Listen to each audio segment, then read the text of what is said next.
back to another exciting edition of Christian Worldview and Global Context.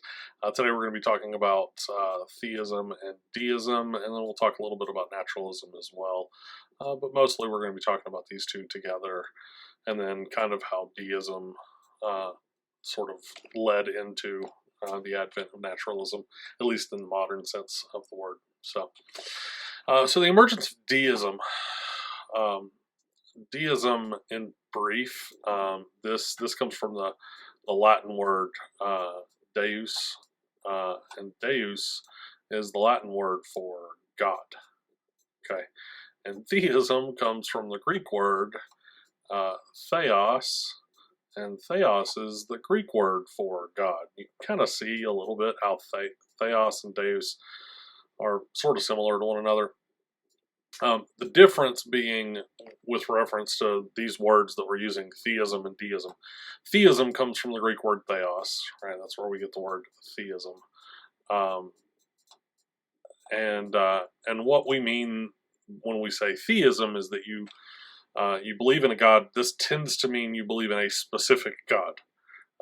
And so there are various types of theism, but usually theism means that you believe in a very specific God. Deism, coming from Deus, generally means that you believe in kind of a generic God, a higher power, but not necessarily a specific personal entity. It's usually sort of like the watchmaker approach, that there's this entity that creates everything and then just sort of leaves it. And so that's one of the reasons that we have this image over here. This is a painting, watercolor painting called The Ancient of Days. And so this is actually based on Hebrew Bible or the Old Testament, Daniel chapter 7. But this is sort of measuring in creation.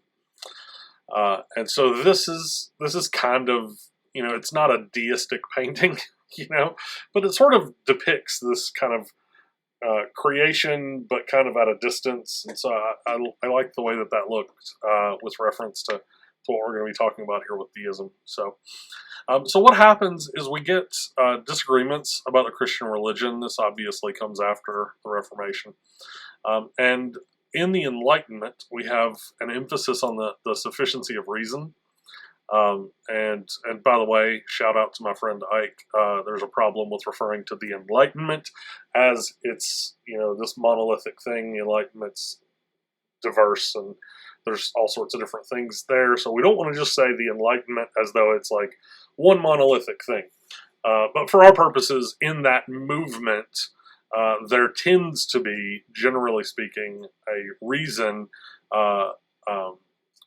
over instead of or against religion and that sort of thing. This is a typo that should read religion. So reason instead of or against religion. Okay, and so that's kind of the general idea. Now the way they go about it is different, and there's lots of diversity in the Enlightenment. So if you're interested in that, you can talk to my friend Ike Shepherdson, who talks about that, and he does a great job with it. But that's not our purposes here. Okay. So in deism, there's a denial of special revelation, and it's not that they disagree about God's existence. They disagree about things like predestination. They disagree about the role of the Pope. And so you start to get this divide of general revelation and special revelation. Okay, general revelation, because it's general. This is kind of like natural philosophy, arguments for the existence of God, philosophy in general, and so that's general revelation. What can we know of God from creation? General revelation, right? Special revelation is Scripture. Okay, and so this is like God has said, right? Beginning of the book of Hebrews, that in latter times God spoke to us through His prophets, but now He has spoken to us through His Son. Special revelation is a specific speech. It's not sort of this generic kind of the earth exists and therefore, right? So there's this kind of distinction between these two. And so during this period, special revelation starts to kind of fall a bit, and general revelation starts to kind of pick up, and our emphasis is more on general revelation, it seems. So basic deism coming from that, because it's general. Remember, Deus up here in our sense. Now, the word Deus in Latin doesn't mean generic God. It can mean that, but it can also mean the Christian God. But for our purposes in deism, deism is general. It's generic. Okay, so this sort of general revelation is deism. Special revelation is more related to theism. Okay, and I only share the etymologies here of theos and deus to help you understand where the words are coming from. Okay, not that these words necessarily mean what theism and deism mean. Okay.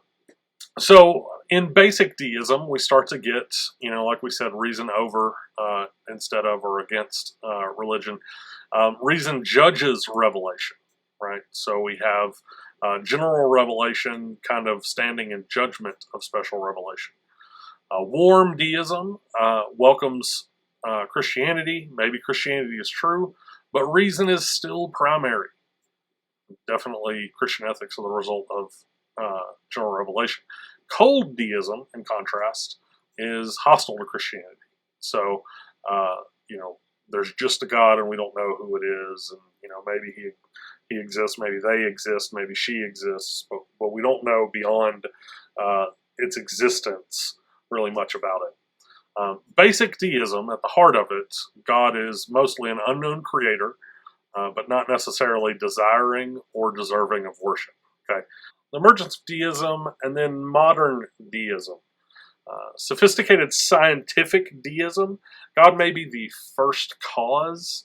And what we mean by that philosophically is, it goes back to Aristotle's arguments that there has to be an unmoved mover, there has to be an uncaused cause that brought everything into existence, and that's deistic. Now, theists use that as well. I'm not saying that you can't use that theistically, but what that argues towards it argues towards the idea of a generic deity. It doesn't give us specifically who created. Just gives us that there is something that is immaterial and powerful. That is the one who creates. It might be better to say that the laws of physics, that they are the ones that do that, than to refer to God. In this sort of scientific deism, this is trying to avoid the idea of something called God of the gaps, and God of the gaps is bad argumentation. We want to avoid this. God of the gaps is essentially this idea that, like, if we have some knowledge over here, we know this stuff, and then we've got some knowledge over here, and we know this stuff, but we don't know what's in between here, right? So we've got a gap in our knowledge. We don't know how we get from here to there. So God of the gap says, oh, well, we don't know that, so God does that. Okay. That's God of the gaps. That's bad. We don't want to say that, because as we progressively get more understanding of the universe, as our knowledge grows, our God shrinks. Right? We're not offering God as an explanatory hypothesis and that ultimately, eventually, we will get rid of. That's God of the gaps. We don't want to argue that. Okay, and so that's what this is saying: is we should refer to laws of physics instead of saying God did this thing, right? Now, there's some things that we just sort of have to ultimately say, even in deism, that God did, like the beginning of creation. But after that, this is sort of where deistic approaches differ from the theistic approach. The theistic approach sees God as still involved. The deistic approach says that God kind of steps back and lets the universe sort of run. This is the watchmaker, right? Builds the watch and then just watches it run. Okay. There's sophisticated philosophic deism. And so here you generally have the definite affirmation of the existence of God. And this is the first cause, right? The unmoved mover, the uncaused cause. God is the ground of morality. This starts to blur the line sometimes with the theistic version of God. And so what you'll see is often in apologetics, you'll get this argumentation. Apologetics is the discipline of defending and commending the faith. And what apologetics will often do is it'll often argue towards deism, using Aristotle's unmoved mover, etc. So it'll try to argue towards deism, and then once it's established deism, it'll move from deism to theism. Right? It'll move from deism to, here's a specific God. We have a generic God. We know that there has to be a God. Well, here is the God that we believe in. And then from theism, Christian apologetics generally will move, and there are various different perspectives on apologetics, so this doesn't apply to all of them, but sort of classical apologetics, evidential apologetics, will move deism to theism, and then from there it'll move to Christianity, usually evidence for the resurrection, that sort of thing, to establish from theism, moving that needle all the way over to and that God that we believe in, that specific God, shows up in the personal work of Jesus Christ, right? And so this is sort of, in the philosophical deism, a lot of times this is sort of kind of blurring the line here, where it's like deistic but maybe theistic, and apologetic arguments will often move in this direction. Not always, but often, okay? Popular deism, this is more kind of the idea that, like, I'm not religious, but I'm spiritual, right? I believe that there's a God or something like that.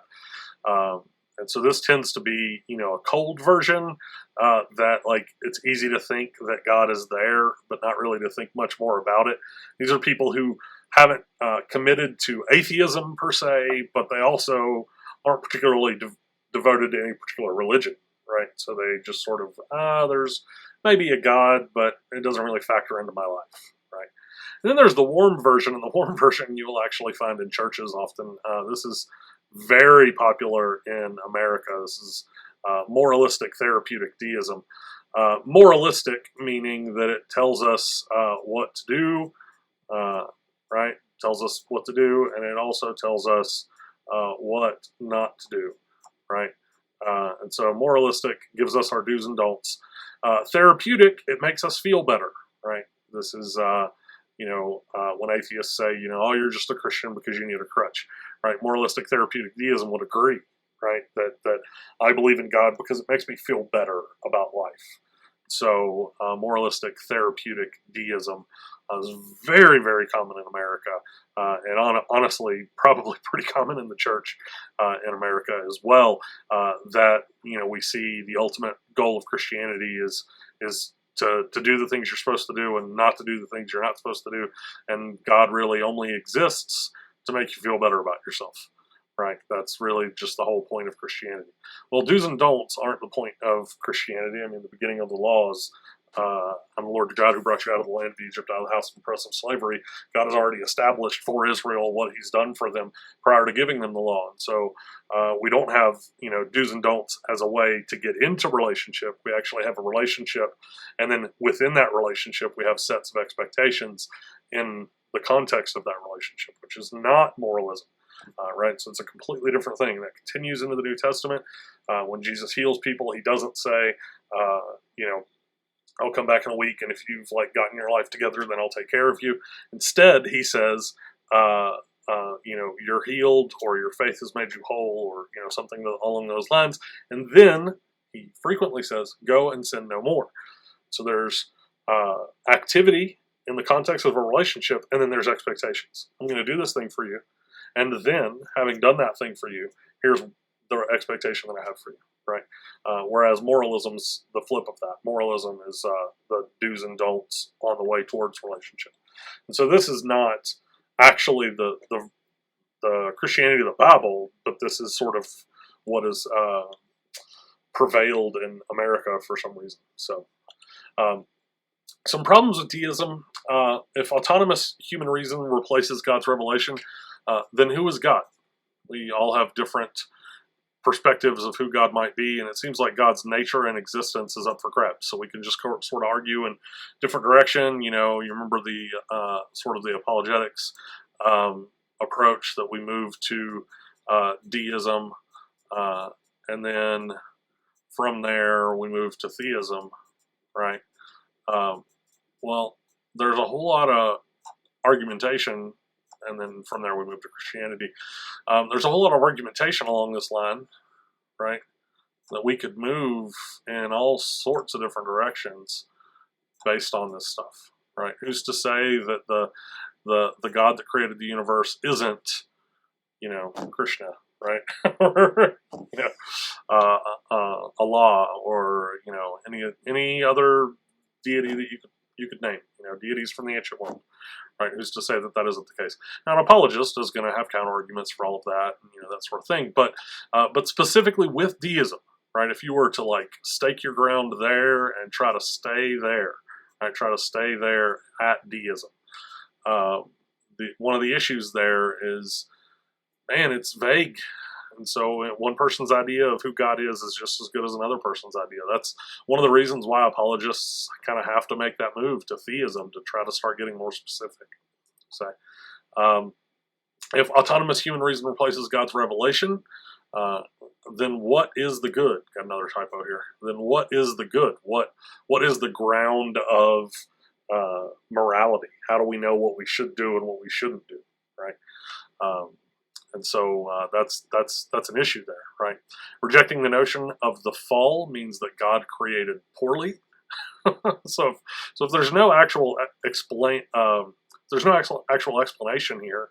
There's a word for this.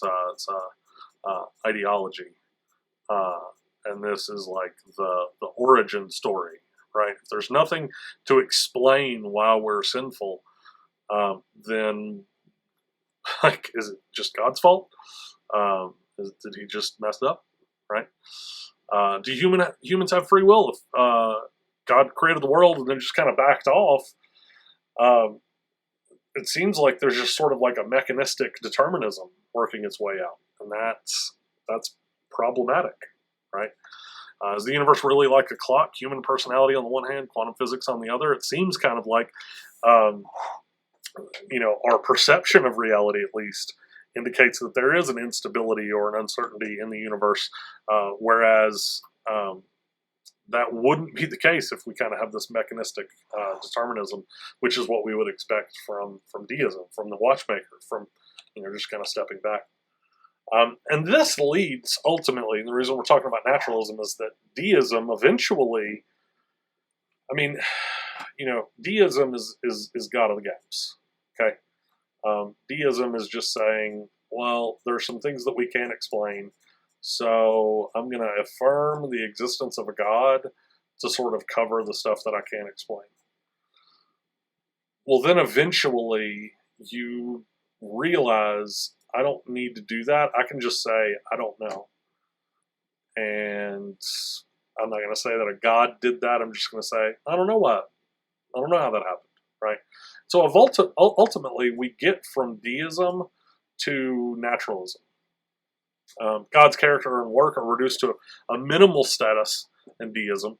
And so 18th century deist God exists. If he exists, there are not many necessary entailments with respect to meaning, morality, and humanity. A minimalistic God requires minimal conceptual and existential response. Kind of doesn't matter, right? So the postulate for God's existence becomes unnecessary if God's minimal role in the cosmos can be attributed to something else. This is God of the gaps. If we can even hypothesize something that covers this gap, we don't really need God. Okay? And this is something that happens with the rise of Darwinism in the 19th century and Freudian psychology in the 20th century. Okay? So without God, the nature of reality is that reality is nature. All that exists is nature. Okay, this is really, if you pick up C.S. Lewis's Miracles, this is one of the things that Lewis is going to get to, is he's going to say, we have everything that exists, and we're going to call that nature. Okay. Well, ultimately, if we're talking about a miracle, what we have to mean by that is something coming outside of nature and doing something inside of nature. And that would mean that that thing is supernatural, right? And that means, in the technical sense of super, above, spirit misspelled natural, talking while I'm drawing, supernatural. It's because this thing is above nature, right? It's above and outside of nature. So when it coincides with nature, when it does something in the natural world, that thing is a miracle.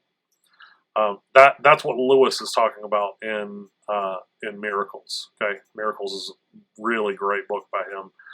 It's somewhat of a difficult read in places, but you should check that out if you're interested in this kind of stuff. Sort of a philosophical defense of why these things happen, right? Why do these miracles happen? How do we know that they happen? Okay, so without God, though, this doesn't exist, right? There's nothing supernatural. Lewis will even say, when he's talking about this, he'll say a naturalist can say that God exists, but a naturalist would have to make God part of nature, right? God is inside of whatever we call nature, whereas a supernaturalist has to take God and put him outside of nature. God has to transcend nature. Okay, so in this worldview, prime reality is matter. Matter exists eternally, and that is all that there is. There's nothing else. There's just matter. God does not exist. Nothing exists outside of this box. So if there is a God that exists, the God that exists, he's in the box, right? He's inside of material reality. Carl Sagan very famously said the universe is all that is, or ever was, or ever will be. And Sagan, being an educated man, is here messing with the Christian and Jewish notion that God was, God is, God always will be. Jesus Christ the same yesterday, today, and forever, right? Sagan is messing with that, right? He's kind of riffing with that. So the law of conservation of mass here, total mass of the universe is constant despite its change into different forms. So this is all there is, right? This total mass of the universe, that's it. That's the box, right? That's all there is. There's nothing outside of this box. There's no supernatural. There's nothing out there, right? It's just nature. It's just physical reality. So our options for origins, ex nihilo nihil fit. This is from nothing, nothing comes. Fit literally will be, probably. So ex nihilo nihil fit. This is a steady state. This is Einstein's perspective early on. This is that the universe is always existing.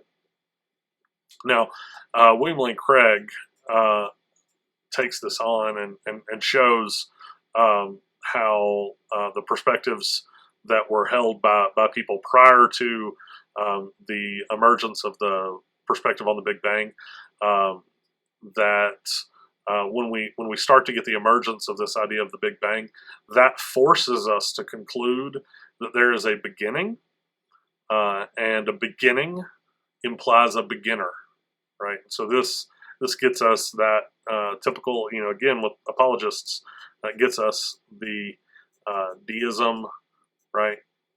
Beginning implies a beginner, and then we argue from there to a specific God, a more specific God, and then we argue from there eventually to Christianity, right? And this is, William Lane Craig is famous for this, okay? And he's going to take this idea of the Big Bang and just run with it. In response to him, we start to get this idea of a multiverse theory. And multiverse just is going to say there's all that there is nature, but then there are other natures out there that are parallel, right? And so there are all these other natures out there, right? Well, what Craig is going to say, and I agree with him on this, is that you're just pushing the can down the road, right? Kicking the can down the road. That if you say that this universe gave rise to this universe, Well, then where did this universe come from? Right? That's your question. Well, okay, well, maybe this universe caused that universe. Okay, well, you're just kicking the can down the road, right? Where did this one come from? Oh, this one caused this one, right? Okay, well, where did this one come from? And ultimately, you have an infinite regression there, and that infinite regression is only going to stop. And this is why Aristotle says there has to be an uncaused cause, right? There has to be something that is uncaused that we can point to say, when you say, what caused this thing? Well, this thing is not caused. Well, if this thing is not caused, this is what we're going to call God. Okay. If this is the thing that does not have a beginning, this is the thing that we're going to call God. And the multiverse theory doesn't allow for that. The multiverse theory is just going to cause this infinite regress where there's never going to be a stop to, well, what caused that? Now, some people will respond to this to say, well, what caused God? God, by definition, is not caused, right? Again, going back to Aristotle, it's the unmoved mover, uncaused cause, right? That's the idea here, okay? Naturalism is necessarily denying the non-material, so there's nothing that exists that is not material. There's no soul. There's no body-independent mind. There's no angels, no gods. No body-independent mind is a big one. This is a problem with consciousness. And, you can dive down that rabbit hole if you want, the problem of consciousness, that you are more than your brain. We don't have time to dive into that, but like I said, if you want to dive into that problem of consciousness, mind may be a property of matter, but generally you have a brain and not just a mind. And so the idea is that as a person, you are physical, right?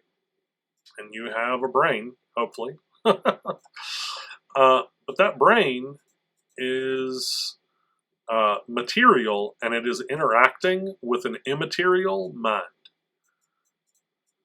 Okay, and this is just substance dualism, right? That there's the physical you, and there is the non-physical you. Okay, and you can't reduce someone to just the physicality, right? This is the difficulty with one of the difficulties with naturalism is this problem of consciousness. Okay, so in psychology, mind is often credited with the placebo effect, instances where people can think in such a way that they can change their biology. Christian theists don't have a problem here because they hold to interactive substance dualism, right? That if my mind is thinking a certain thing, that this is a two-way street, right? My brain can affect my mind can affect my brain.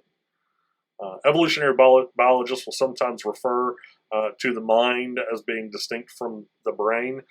If they do that, if they do this, if it's not just a mistake of terminology, then they are denying naturalism, because the mind is immaterial.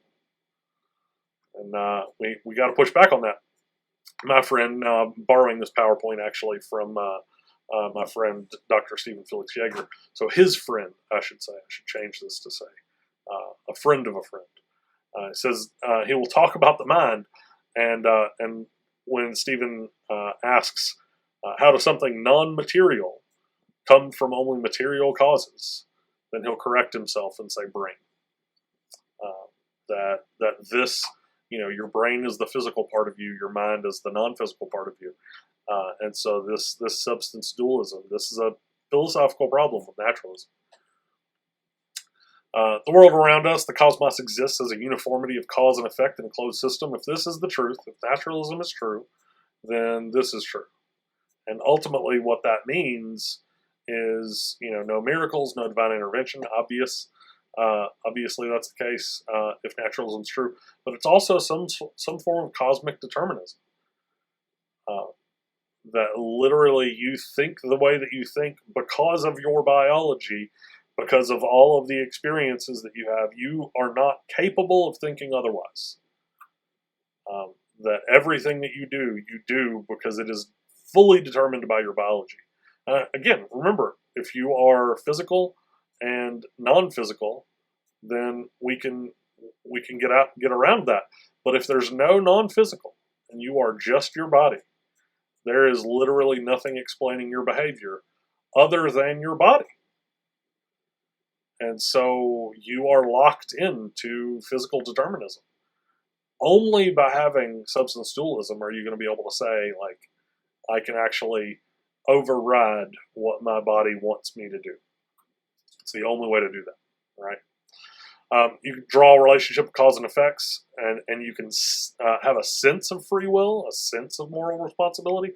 But ultimately, on naturalism, which is fundamentally atheistic, you have to say that there isn't actually morality. Now, it's important to note here, the argument is not that atheists cannot be moral. That is not the argument here. The point is there can be no objective morality on atheism. On naturalism, there is no actual objective morality. There's nothing to ground morality objectively. You can have morality, but it's localized and it's subjective. It is not objective. And so subjective and objective, if we're talking about, we have a person here and this person is talking about a thing, right? This is our object, okay? So subjective and objective is the subject is the person, right? This is the person talking, right? And so is the quality in the subject? If it's in the subject, it would be subjective. If the quality is in the object, it would be objective, okay? Because if it's in the subject, you could have a different person. If it's in the subject, you could have a different person who has a different experience, right? Let's call this experience A. This experience would be B, right? Different experience. But if it's in the object, if whatever the quality is in the object, then each person is going to have the same experience of the object, right? So the question is, if we're talking about morality, is the action itself, is the object, is the action itself wrong? Or are we only talking about the subject's preference? Okay, if it's the subject's preference, like ice cream flavors, right? If this person says vanilla is the best ice cream, now I would agree with them, but ultimately that's subjective. Some people hate vanilla ice cream, right? This person over here might hate vanilla ice cream. They might say chocolate's best. But if we say torturing a baby for fun is wrong, that is not subjective. That is objective. That is true about the thing without respect to the person that observes it. And if someone observes it and says that it's okay, there is a problem with the person. There is not a problem with the belief. Okay. Anyway, got on a tangent there a little bit about subjective and objective, but hopefully that makes sense to you. This is often a bracketed issue. All we can do is live. The idea is, if there's no morality, you just, live your life, and, that's just what you do, right? What else is there, right? And so ultimately, humanity, we're just complex animal machines. The brain secretes thought as the liver secretes bile. We're just biology and chemistry. So anything that seems mysterious, all of that is still just naturalistic, and we just don't understand it yet, right? That's naturalism, okay? Humans may be mysterious or special in some way, but additional inquiry will only yield additional knowledge of humans as merely a feature of nature. We have continuity with other creatures. Naturalistic theories of religion start with proto-religious behaviors among primates of other creatures. This is fundamentally racist. It compares us to primates and says, African traditional religion is, a couple of steps above the way that primates relate to this particular idea, right? That is something that a naturalistic sociologist would say, around about 150 years ago. Okay, it's fundamentally racist, right? As we've already said, there's no free will. There's hard determinism There's maybe soft determinism. Soft determinism just kind of softens the perspective that maybe you have some wiggle room between options, but ultimately everything at the higher level is determined. And so, you're the cause of your own action. But ultimately, like, how do you talk about that if everything is reducible to biological, chemical, and environmental factors, and you have no control over this? You don't have any control over where you were born or who you are, or apart from like what you ate, that kind of stuff. But even then, there's some environmental factors that are going to determine what you're eating, right? So these are some problems with naturalism. Death is the end of the story, since there's no immaterial element to you. Knowledge of the universe is knowable through autonomous reason and science, and we've evolved the ability to reason. And we can know the world as it really is. This is a huge problem, probably the biggest problem, in my opinion, with naturalism. And I have a video that you can watch on this. It's Alvin Planiga. And gosh, I shouldn't have started writing that because now I have to write his last name, which is huge. Plantinga. And Alvin Planiga has a video called the Evolutionary Argument Against Naturalism. And it boils down to this, right? How could we evolve reason? Because ultimately, natural selection, which is the engine of evolution, does not select for truth, it selects for survival. So you could hypothetically have false beliefs that help you survive, and natural selection will positively select your false beliefs. So natural selection is not geared to produce truth-making or truth-perceiving. It's only geared to favor survival, right? And so why would we even believe that we can know the world as it is? Because natural selection isn't built to help us with that. And so this is a huge, I think this is probably the most fatal problem with naturalism. I strongly recommend you go watch the video. It's so good. It's such a good video. Okay. And I'll show you a screenshot of it in a second so you can find it. Okay. Science and reason are the only avenues towards creating common consensus. They help us solve practical problems. We cannot know reality as it really is, which, okay, well then what's going on here, right? We cannot know the ding on seek, the thing itself. Okay. Name another method or creed that has produced as much convergence or consensus as the sciences. This is one of the things that scientific naturalists will push to pretty regularly. Okay. So some convergences with Christian ethics. Altruism is good, torture is bad, but again, we have to ask why, right? How do you get there? Profound divergences, though: euthanasia, abortion, homosexuality, gender. This is profound divergence from Christian meta-ethics. Ethics lack objective and universal grounding. Again, they're in the subject, not the object. And then natural law. How do you discover this, right? Attempts to ground ethics in utilitarianism, virtues of harmony or fairness. There's a lot of people out there trying to solve this problem, and there's no solution to it. You can't solve this. There isn't a solution to this because naturalism is false. There just isn't a solution to this. It's not going to happen. Okay. These seem to fly in the face of the fact that naturalistically construed modern humans are the evolutionary result of our dominance over other species. We've evolved to dominance because we have dominated the evolutionary landscape in a way that would hardly be construed as harmonious or ensuring the greatest good for the greatest number. So we've not been altruistic towards others to get where we are. And this is, Sam Harris tries to get to an objectivism here by saying that our human nature reveals the good. Ethics are construed by human agents. But the problem here is that ethics is reducible to emotivism. It's reducible to how do you feel about it. And this isn't what Harris would say, but ultimately this is what he's left with. And so, ultimately I want to live in a world where people are treated fairly. Why? Now, obviously, I want to live in that world too. But why? Right? Like, what is it about us that values fair treatment? This just can't translate into any sort of normativity. Science describes the universe. It cannot tell us how things ought to be. You cannot get to an ought from an is.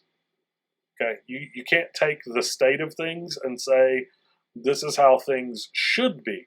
In fact, it's our actual experience of the world that tells us the way things aren't the way they should be, right? I mean, what does Prothero say is the common thread of all religions? He says, the common thread is that something is wrong with the world. The thing that we all agree with is that something is wrong with the world. So, like, we can't, we look at the is and we think there's got to be more than this. We can't get to an ought from there. It's just not, it's not possible. This basically amounts to cultural consensus. And the big problem with cultural consensus is, what about moral reformers? If we ultimately say that ethics is just what your culture says is right, then on what basis can we say that someone should be able to reform that? Because ultimately, they're just doing what their culture says. If their culture ultimately decides that something evil is okay, then why is it okay for someone in that culture? What about the Civil Rights Movement? Martin Luther King Jr. Did he do the right thing? Well, the cultural consensus at the moment was no. But historically speaking, we look back on it and we celebrate, right? That's the idea. That's the issue here. Also, there's no meaning. Wimley Craig does a great job of illustrating this as well. That there's just no meaning. That ultimately there's you get to this like existential dread. Human history and natural history are part of singular continuity.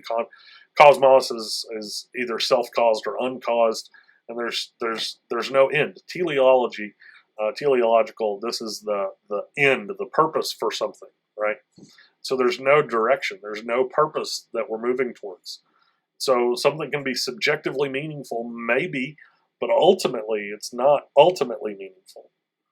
So this leads to something called nihilism. And nihilism is literally, if you remember, ex nihilo, nihil fit. Nihil is Latin word for nothing. This is literally nothingism. This is what naturalism leads to. It leads to this idea that nothing ultimately matters. Nothing ultimately matters. And so, what are we left with? Right, we're left with nothing. That's a big problem with naturalism. But the biggest problem, like I said, biggest problem is the evolutionary argument against naturalism. And this is Alvin Plantinga's evolutionary argument against naturalism. Oh, I can't draw over top of the YouTube video. Oh well. We're not going to watch this in this video, but I would strongly suggest you going to this video and just watching it. It's not very long, and it's such a good video. It's such a good video on this topic. It's really well worth your time. Okay, so check this out. All right, that takes care of that. Pick up on the next video. We'll talk about new religious movements, and I'll see you there.